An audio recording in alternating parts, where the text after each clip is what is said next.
Watch out for steam. I've got some heat resistant gloves at 500 degrees. I'm going to unplug this. There's a piece of walnut. Sorry, I don't know what to expect. I'm supposed to do this very quickly. It's pretty hot.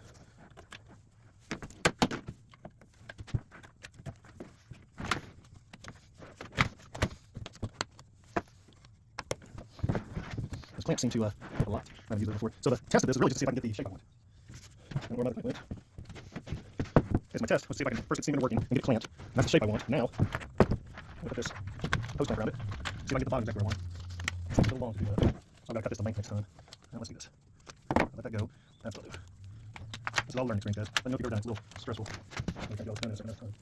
Okay, so the bottom over here isn't as tight as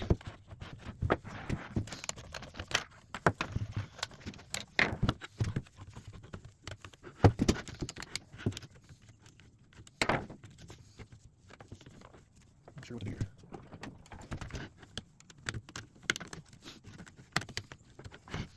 Mostly on the bottom, so you just get a little bit in there.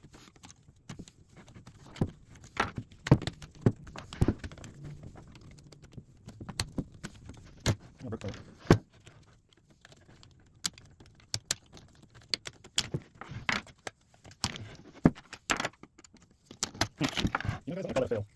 This is holding some of the shape already, but I think for what I'm going to do, I'm just going to clamp it. It's the first time I really just wanted to take the shape. So it's already taking some of the shape. That's interesting how quickly it does that. So just clamp it right around inside that groove.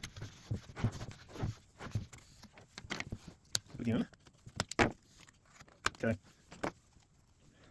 Okay, guys, so as tight as I would like it. But for my first test, I'm not trying to bend it to the exact dimensions. What I'm trying to get it to do is to have the wood take the shape of the bowl, and on these. Then the second time, I'll just actually glue this on. I'm going to wait till tomorrow, let that dry, see what it looks like tomorrow.